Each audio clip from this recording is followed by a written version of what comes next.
I'm Carol Atack. I'm a senior teaching fellow in Greek cultural history here at Warwick in the Department of Classics and Ancient History. So I'm interested both in past events in Athens and the culture which was developed there, and obviously drama, particularly topical comedies like Aristophanes plays, where he's exploring life within the city, are of great interest to me in my research. And Lysistrata is really a very special example because it's a play that was written and performed when Athens was in a really desperate political situation. They'd lost the big part of their army, their fleet, their resources in a desperately ill-conceived fight against the Sicilians, lost control of the war to the east of Athens in the Aegean Sea, the cities that surround that area, and now they're under the threat of Sparta, their opponents in the long-running Peloponnesian War, allying with Persia, their former enemy, and they're really at risk of being defeated and overrun. So the setting of the play assumes this political situation, that Athens is surrounded by Spartan troops. It's not business as usual in the city. There have been some political changes.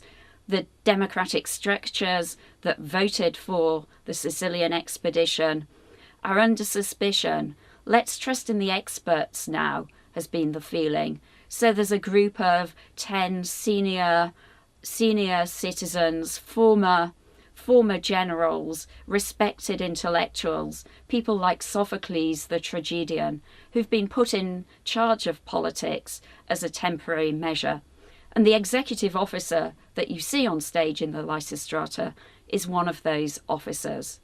So my question really is, how can Aristophanes find something funny in this situation?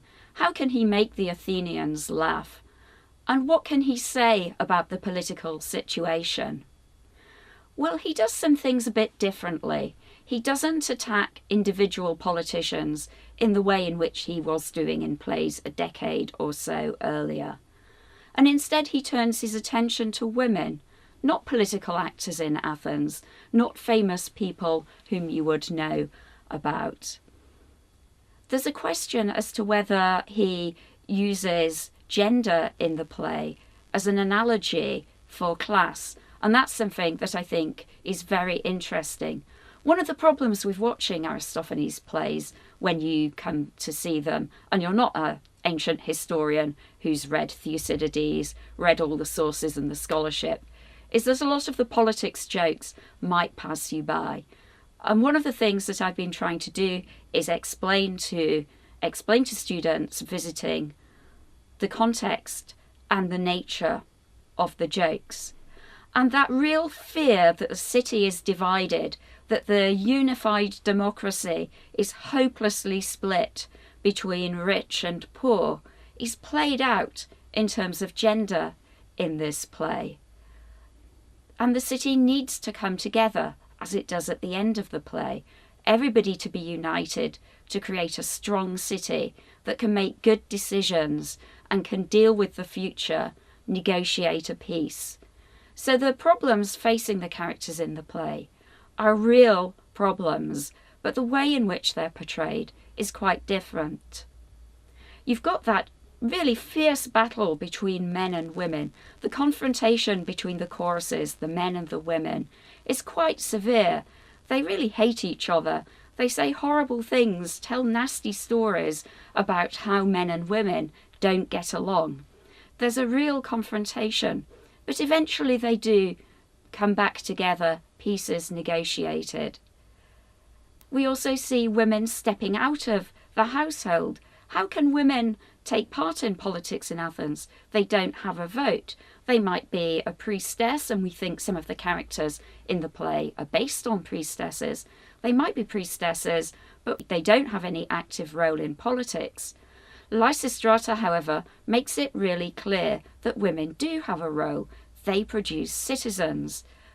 An Athenian man can go and interact sexually with slaves, with prostitutes, with other people, but only with his wife can he produce a legitimate citizen to inherit his household. And that's the really important bargaining chip that these women have when they protest. The other thing that the women do is to occupy the Acropolis. And that seems like an obvious thing to do. It's a very visible place, it's a landmark, it's the cultural and religious heart of the city. It's where Athena's temple is, the patron goddess of the city. But it's also got things in common with more recent Occupy movements. It's where the money is. The treasury with which Athenian warfare was financed is based in the Temple of Athena on the Acropolis. So in occupying that religious space, they're also effectively occupying Wall Street or occupying the Bank of England. They're saving the city's resources from being misused by the men. Another theme that comes out is the theme of cultural memory. And that occupation theme is really developed there. Has the Acropolis been occupied before? And here it's interesting to bring in parallels between contemporary Greece and Athens then. When we think about the demonstrations in Athens, in the centre of Athens, against austerity programs, against reforms introduced by the European Union, we get a hint of a cultural memory of Greek warriors of the occupation of Athens during the Second World War. And in just the same way, the men's chorus in the Lysistrata express memories of the occupation of Athens 100 years previously by Spartans who were supporting a dictatorship. The revolution then, the riots at the foot of the Acropolis, ended the tyranny and began Athenian democracy. And now, 100 years later, with democracy under threat, we see that confrontation between occupiers and citizens being reenacted by the old men of the chorus and the women of Athens. So Aristophanes is using cultural memory to make some political edge, give his comedy some political bite. So those are some of the main themes of the politics of the Lysistrata. And in understanding that political context, in understanding the use of political cultural memories, I think we can see a richness and a depth, maybe a sadness within the play, that the top layer of knockabout humour maybe doesn't reveal quite so much.